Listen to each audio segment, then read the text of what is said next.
Certamente, os últimos dias não foi a primeira vez que você ouviu falar em um conflito entre israelenses e palestinos. Mas afinal, por que eles tanto brigam e por que não conseguem entrar em um acordo? No episódio de hoje, eu vou te explicar a fundo a origem desse conflito histórico.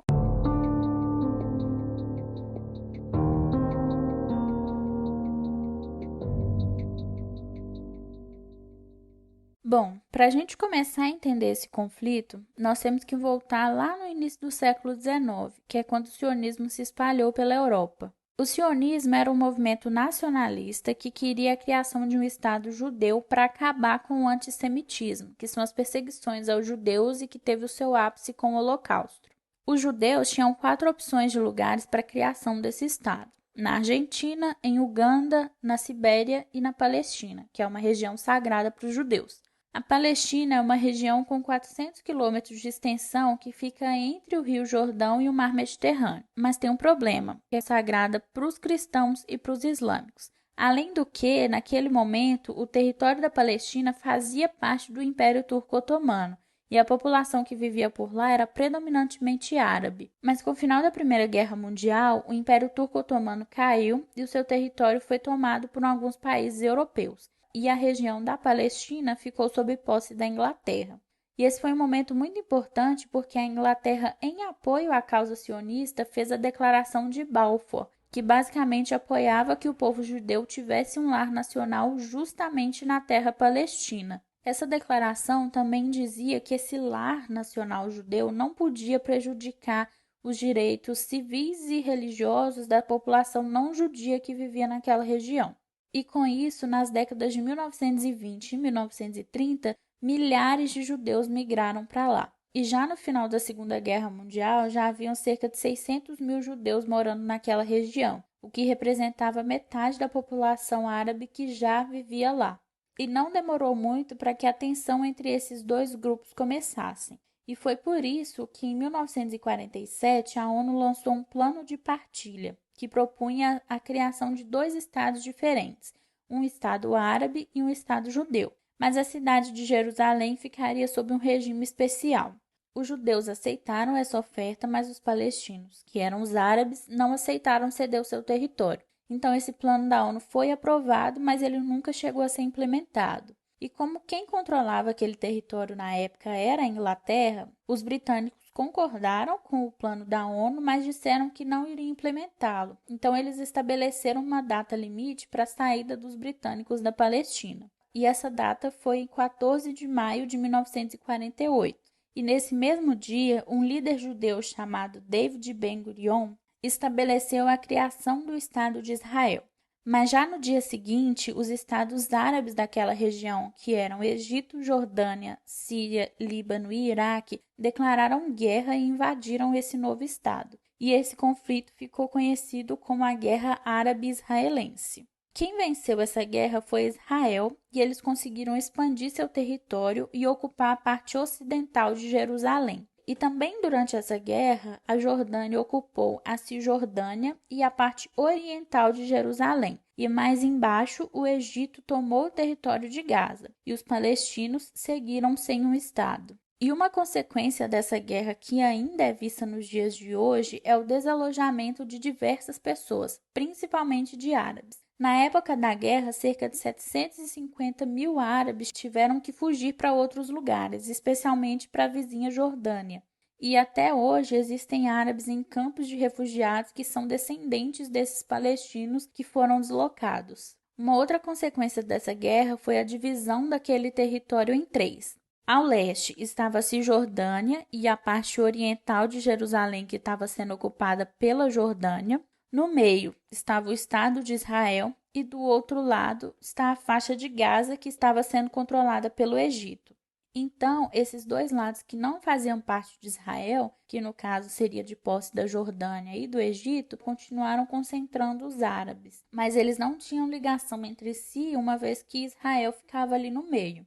E já em 1956, a gente teve um segundo confronto entre Israel e os árabes, com a crise do Canal de Suez. Desta vez, o confronto foi entre o Egito e Israel, mas as fronteiras continuaram como estavam.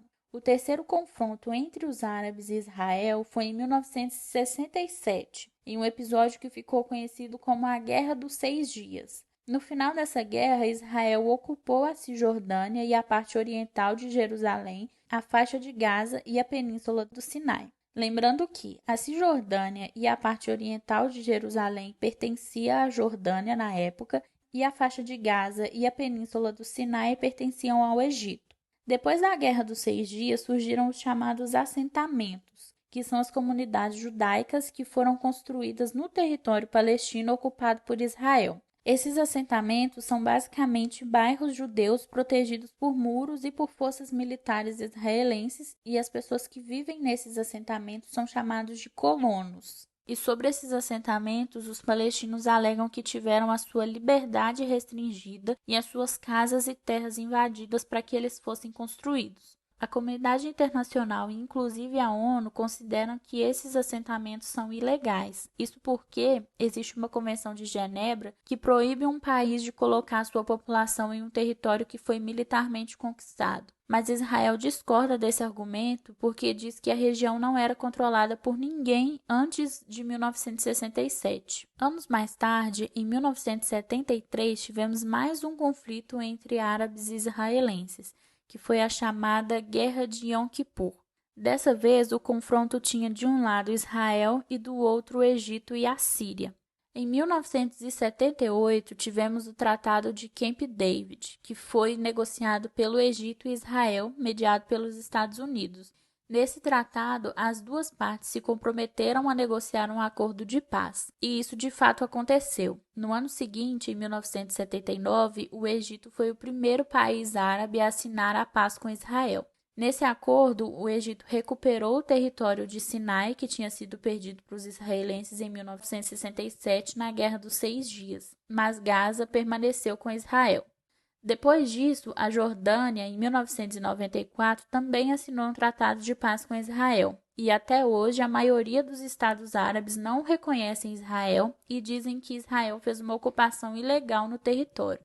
E uma coisa importante de saber é que esses tratados de paz representou que o conflito entre Israel e os países árabes vizinhos iriam acabar. Porém, Israel se voltaria novamente para um conflito com o povo palestino.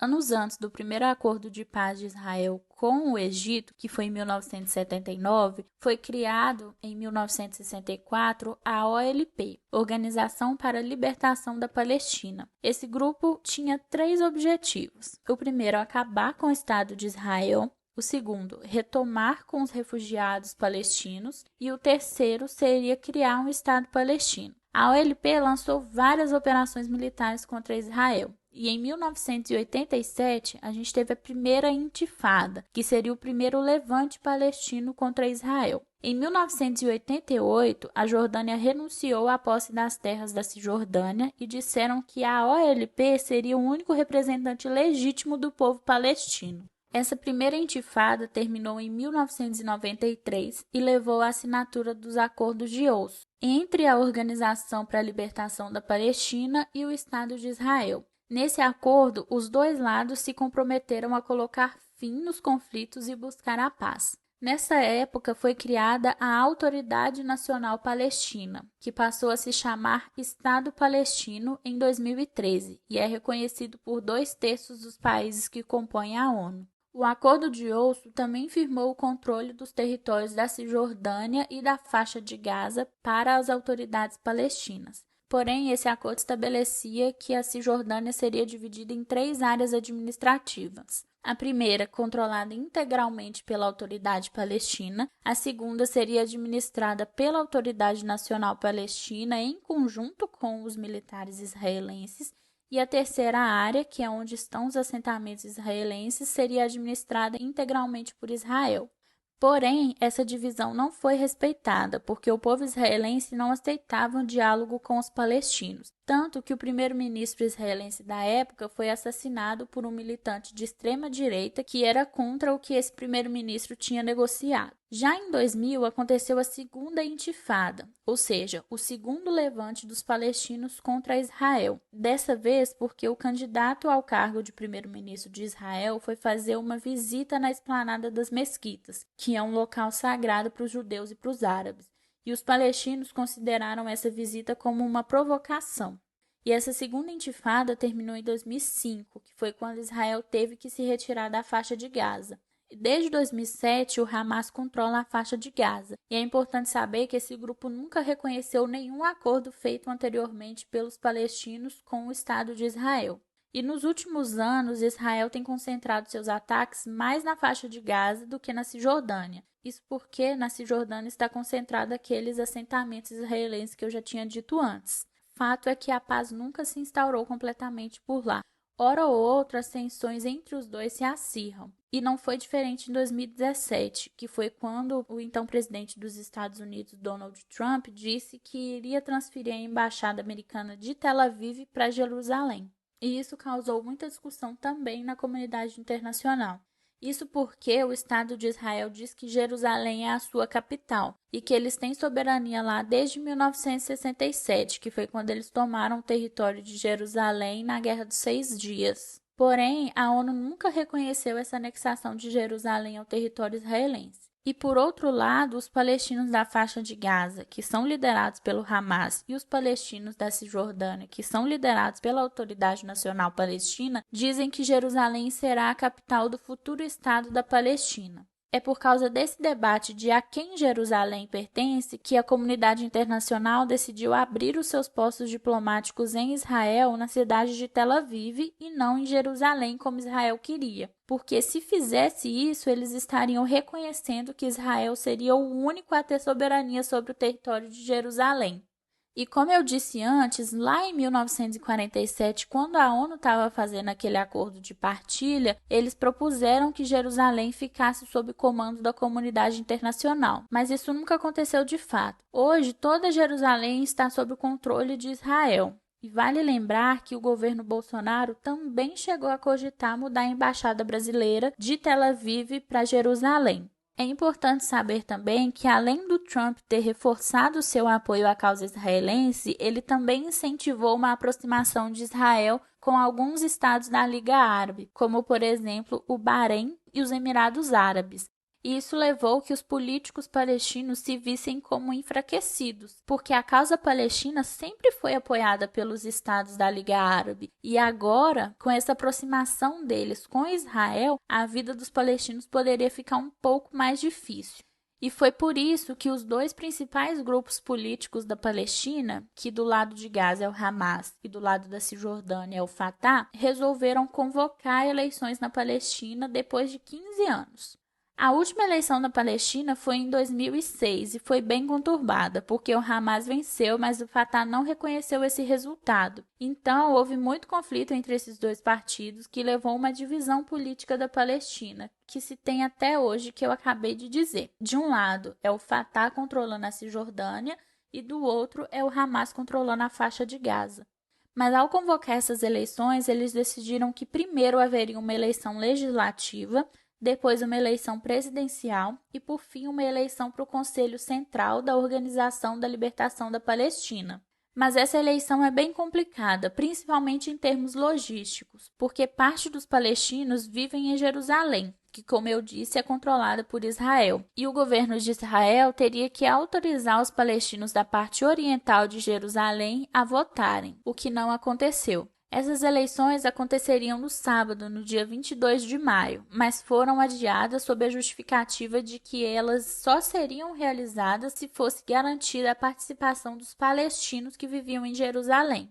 Mas o que gerou o aumento de tensões entre Israel e Palestina nas últimas semanas foi uma ordem de despejo que a justiça israelense deu para as famílias palestinas que vivem no bairro Sheikh Jarrah. O que aconteceu foi que famílias de judeus israelenses entraram na justiça para reivindicar algumas terras que tinham sido compradas por suas famílias em 1870, quando a Palestina ainda era parte do Império Otomano, mas que com a Guerra Árabe-Israelense em 1948, essas terras daquele bairro passaram a pertencer à Jordânia e depois ficaram sob posse palestina. Além dessa decisão do tribunal israelense, os palestinos estavam sofrendo duras repressões dos militares israelenses quando eles estavam se reunindo para o Ramadã.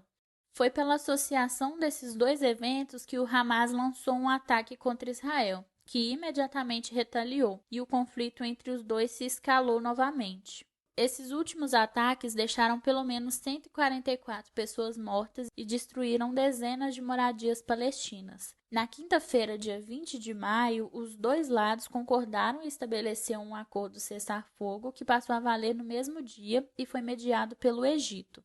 Fato é que me parece que esse conflito está longe de ter um final.